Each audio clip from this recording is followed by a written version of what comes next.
Comment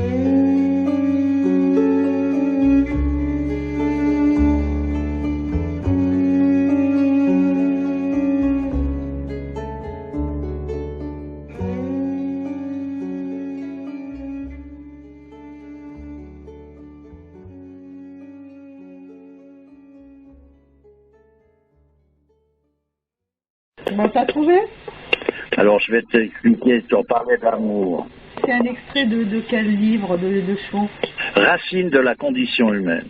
D'accord. L'âme humaine possède deux pôles.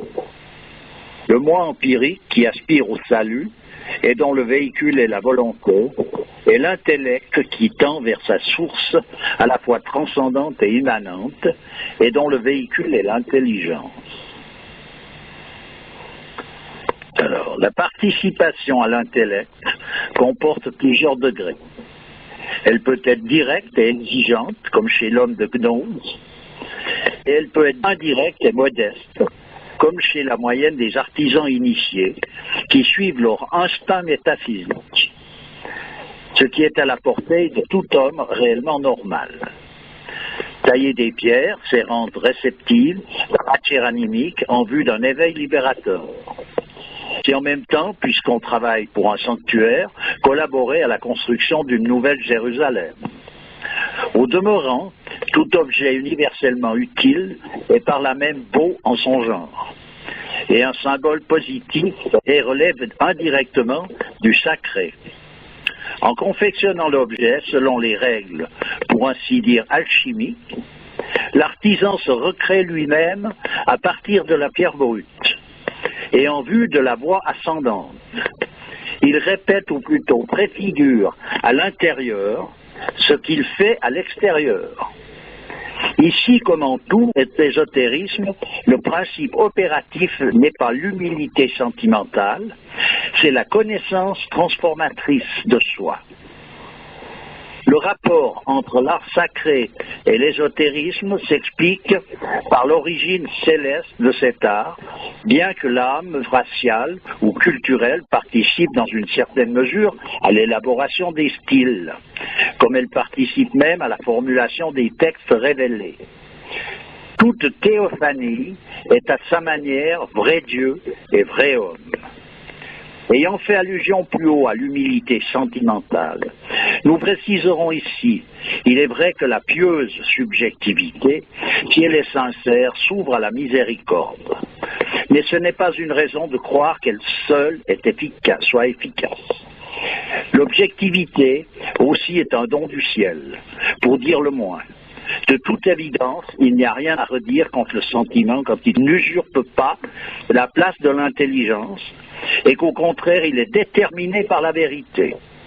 La beauté, le bien, en l'absence de tout excès qui puisse en diminuer l'influence, le sentiment, s'il est bien inspiré, est une adéquation.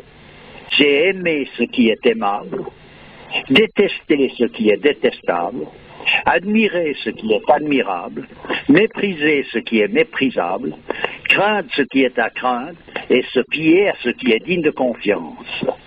La quintessence positive du sentiment étant l'amour, lequel est une dimension divine. Il résulte de cette priorité que détester, ce n'est pas à proprement parler créer une aversion, c'est plutôt retirer l'amour qui existe avant la haine. Comme les choses aimables existent avant les choses détestables, ontologiquement parlant. Par contre, aimer, ce n'est pas retirer une haine préexistante, en réalité inexistante.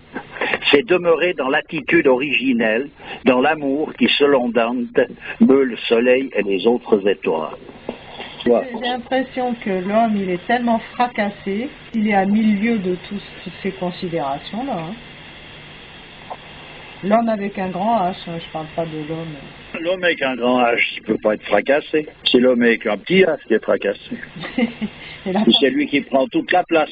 Tu parles de l'homme universel et puis de l'homme égaux qui peut être... Il n'y a pas 36 hommes, il y en a qu'un. On peut être infra-humain, supra-humain.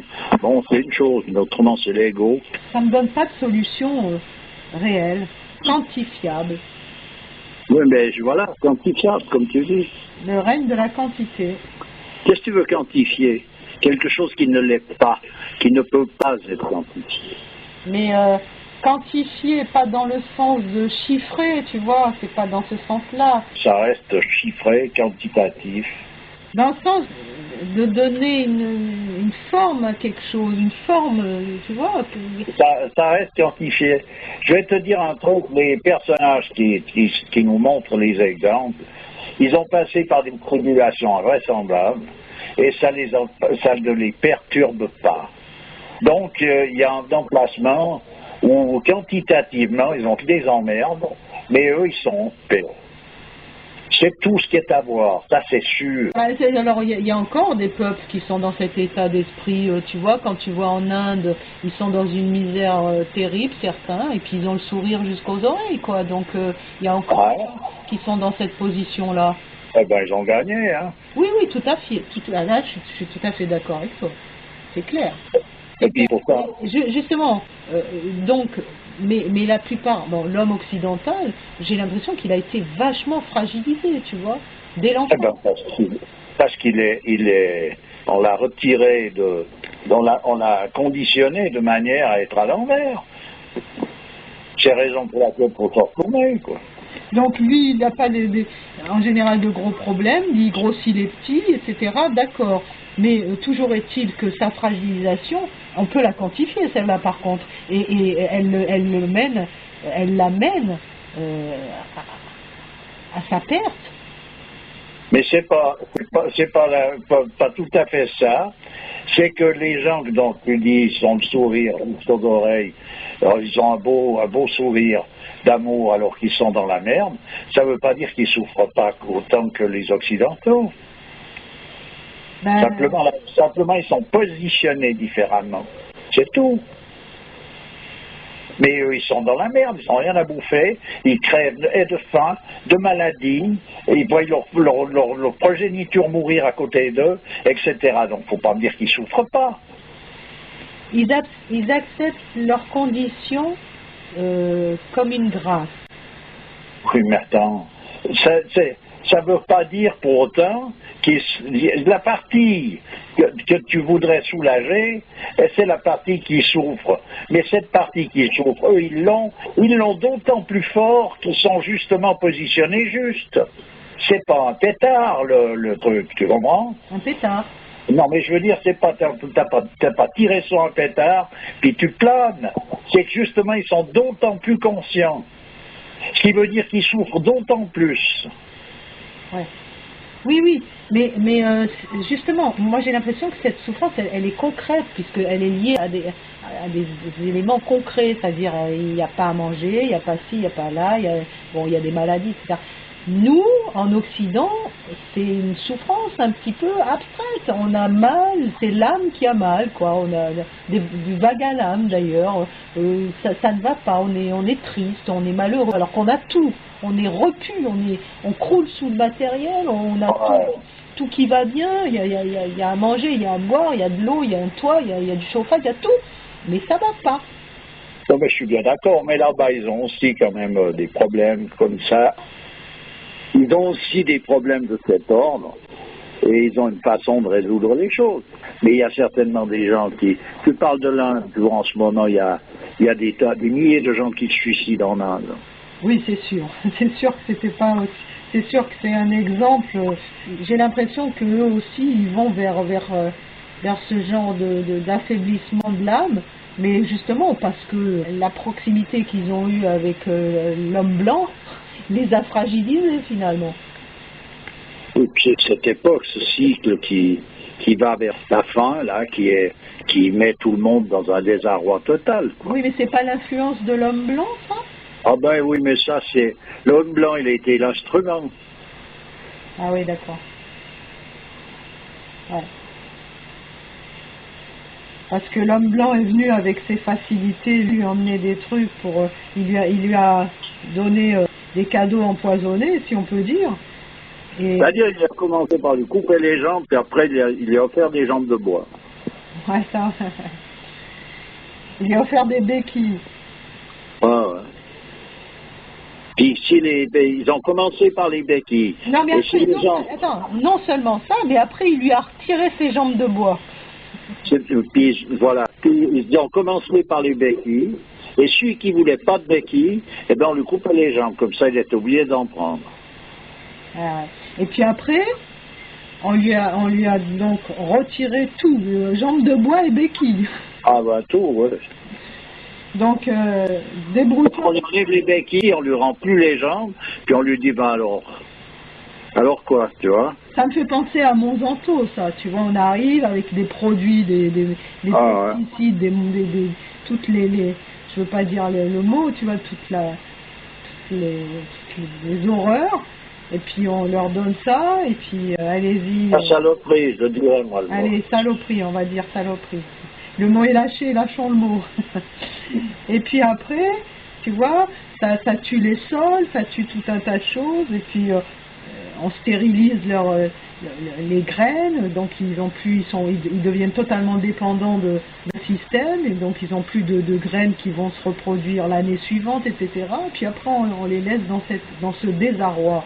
C'est normal qu'ils en arrivent à de telles extrémités. Tu parlais du suicide. Bien sûr. Ben ouais.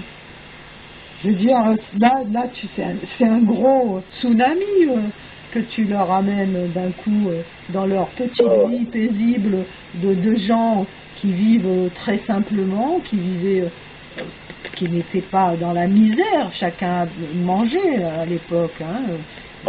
Donc ils avaient de quoi se nourrir, ils vivaient tranquillement, etc. Et puis d'un coup, on leur fait miroiter des alouettes qui n'en sont pas, et puis après on leur retire tout, non là c'est grave ce qui leur arrive, quoi. On est dans une période grave. Ben ça c'est un petit, on peut parler, généraliser ça à tous les pays qui ont été colonisés. Hein. Je veux dire, bon, la colonisation, il y en a qui défendent ça comme si, tu vois, ils avaient amené, je sais pas quoi, mais en général, ils ont amené plutôt les effets pervers. Et si on reste en dehors du cortège, on voit très bien ce qu'on a amené. On est en plein dedans, et personne n'est content. C'est ce qu'on a emmené. Et ben voilà. Donc c'est pas compliqué de voir que ça va pas. Et ben ce qui va pas, on y est. Donc on a amené ça, on a amené quelque chose qui fait que ça se finit par ça va pas. Oui. On leur aurait donné le meilleur puis on aurait gardé la merde. Mais c'est du bidon, tu comprends? Donc les types qui causent, ils causent inconsidérément, ils réfléchissent pas une fraction de seconde après ce qu'ils ont dit, puis ils disent le contraire. Tu vois, c'est ça, personne ne veut se donner la peine de réfléchir 5 minutes avant de causer. Donc ils parlent oui, on a amené. Ben t'es où? T'en es où? T'es dans la merde, alors t'as amené quoi? Comment? Tu peux pas amener quelque chose que tu n'as pas, t'es amené une illusion dans ta tronche. Ce matériel, c'est tellement quelque chose qui brille que effectivement, ils ont amené ça et les gens étaient contents au départ. Ils ont eu l'impression d'avoir gagné quelque chose quand même. Pas tous. Pas tous. Pas tous, non. Ouais. C'est clair qu'il y en a beaucoup qui ont eu l'impression. La majorité quand même. Tu vois, ceux qui faisaient les châles Tosa et qui tiraient la ceinture un cran de plus tous les jours, quand les Anglais sont venus puis leur ont filé 20 ronds pour faire des serpillères, c'était le bonheur. Ils avaient des thunes, ils pouvaient s'acheter à bouffer. Donc après, ils étaient repus, ils étaient fabricants de serpillères. Ouais. Voilà. Mais ça, on en avait parlé une fois dans un contexte. Oui, mais pour dire, le résultat, c'est que tu faisais des châles Tosa qui descendent du ciel, et à présent, tu fabriques des serpillères pour éclairer le plancher. Voilà, puis t'es repu. Alors voilà ce qui a été gagné, puis qu'est-ce qui a été perdu, qu'est-ce accro. Donc il y a une espèce d'ambiguïté là-dedans qui est terrible. Disons qu'il n'y a pas de sous-métier, c'est juste le fait que c'était un moyen de facilité, alors que le châle Tosa, justement, qu'il faisait dans les règles de l'art, ce châle avec, c'était quoi, de la plume d'un oiseau rare, etc. Donc c'était quelque chose d'extrêmement perfectionné, leur truc. C'est sûr que bon, mais... que ça. C'est pas que ça, c'est que l'oiseau, il est représentatif des états supérieurs. Ce petit duvet qu'il laisse et que tu files, tu es obligé de le filer dans des conditions particulières. Les bons hommes sont obligés de se concentrer, d'être en méditation de manière à pénétrer cette disposition-là. Ensuite de ça, ils exécutent une danse qui est sous la direction d'un maître de ballet. Ça n'a rien à voir avec la fabrique de serpillères, où tu peux le faire quand tu es bourré, tu es à moitié, tu es ivrogne, tu es bourré, tu es pété, vicelard, tu es pédophile, tu les as toutes, tu peux fabriquer des serpillères, pas un souci. Non, mais je vais juste rappeler comment ils faisaient ça. C'est que chacun tenait un fil, ils exécutaient une danse, et ils passaient comme ça, ils tressaient au fur et à mesure ce cheval. C'est magnifique, on en avait parlé. Donc c'est de la beauté, c'est le parfum de la vérité, ça veut dire ce que ça veut dire. À présent, j'ai rien contre les serpillères, et puis ni contre les fabricants de serpillères, mais je veux dire, il n'y a pas de sommetier, tout est vrai. Tout est vrai. Mais simplement là, en l'occurrence, sur le plan externe en tout cas, sur le plan visible des choses, ils ont perdu cette possibilité. Ils l'ont perdu définitivement. C'est sûr. Parce que quand ils ont fait une année de serpillière, ils ne peuvent plus revenir au truc. Parce que le truc, il était le résultat du perfectionnement de plusieurs millénaires de perpétuation de ce mouvement de caste. De ces mouvements de caste. Ce qui veut dire que ces tisserands, ils étaient tisserands dans leur famille, il y a 4000 ans en arrière, pendant des centaines de générations. Et l'aboutissement final, et tout en restant dans l'état d'esprit en question, bien sûr. Donc ce qui est primordial, ce qu'il a fait qu'il pouvait avoir perpétué tout ça pendant aussi longtemps, c'est cet état d'esprit en question. Ensuite de ça, ils arrivent à une perfection. Et tout d'un coup, la perfection, elle arrive à son maximum, et tout d'un coup, tout s'en va. C'est fin, la fin, c'est fini. Est-ce que c'est pas l'ordre des choses aussi, quand ça arrive à une trop grande perfection, pour pas justement faire un voile à la perfection en tant que telle, c'est-à-dire à Dieu, il faut que cette perfection relative s'écroule. Que cette perfection relative s'écroule, c'est vrai. À présent que ce soit pour ne pas, non, c'est que ça ne peut pas, tout simplement de toute façon. C'est pas pour ne pas, c'est que ça ne peut pas. Ça ne peut pas quoi? Qui ne peut pas, il n'y a que Dieu qui est parfait, qui ne peut pas être dans la perfection absolue. Il n'y a pas d'absolu sinon l'absolu. Eh bien justement, c'est ce que je suis en train de dire. Oui, mais c'est pas pour je sais pas quoi. C'est pas pour, non, c'est pas pour faire de l'ombre à Dieu, quoi, tu vois. Non, tu peux pas faire de l'ombre à Dieu, donc c'est pas pour faire de l'ombre à Dieu. Ça n'a pas de sens. Non, mais je veux dire, c'est parce que ça ne peut pas être autrement, c'est tout. Mais on ne cherche pas à des raisons, il n'y a pas de raison. La seule raison, c'est qu'il n'y a pas d'absolu, sinon l'absolu, oui, c'est tout. Mais cette représentation de la perfection sur Terre, ça peut être le reflet de la perfection divine, au plus haut point. Bah oui. Et pourquoi, à un moment donné, il y a une loi physique qui fait que quand, même tu vois, quand tout ce qui arrive à des sommets de perfection ou de grandeur, à un moment donné, ça s'écroule, tu vois, comme une pyramide, tu arrives au sommet, hop, ça redescend. Pourquoi cette loi? C'est comme ça. De toute façon, c'est un reflet, comme tu dis. Donc un reflet, il n'est qu'un reflet, c'est tout. Donc c'est le reflet de quoi? C'est le reflet de la perfection divine. C'est le reflet. C'est pas la perfection divine, c'est le reflet. Ah oui, d'accord. Il n'y a que la perfection divine qui reste à des... Oui, la perfection divine. Qui reste à des sommets les plus élevés sans jamais, à un moment donné, péricliter, c'est ça? Ouais, oui. Il n'y a pas d'absolu sinon l'absolu. Bon, écoute, on va rester là-dessus, hein? Ouais. Tu sais que j'ai enregistré quand même. Non. Je te jure, je vais essayer de voir ce que je peux faire, parce qu'il y en a 3. Ah, tu verras. Il y en a 3. Ah, bah d'accord. Bon, écoute. Tu verras bien, quoi. Je te remercie. Donc, on n'a pas dit bonjour, mais on dit au revoir. Ouais. Puisque j'ai fait ça par surprise, hein, donc cet enregistrement. Donc tu me permettras de mettre... Oui, moi qui l'a ici. Oui. Il n'y a pas de problème. Bon. Non, bon, qu'est-ce que je veux qu'il y ait de problème? Ok, non, mais je te demande. Ok, ben je te remercie et à bientôt. Au revoir. Allez, à plus. Au revoir. D'accord.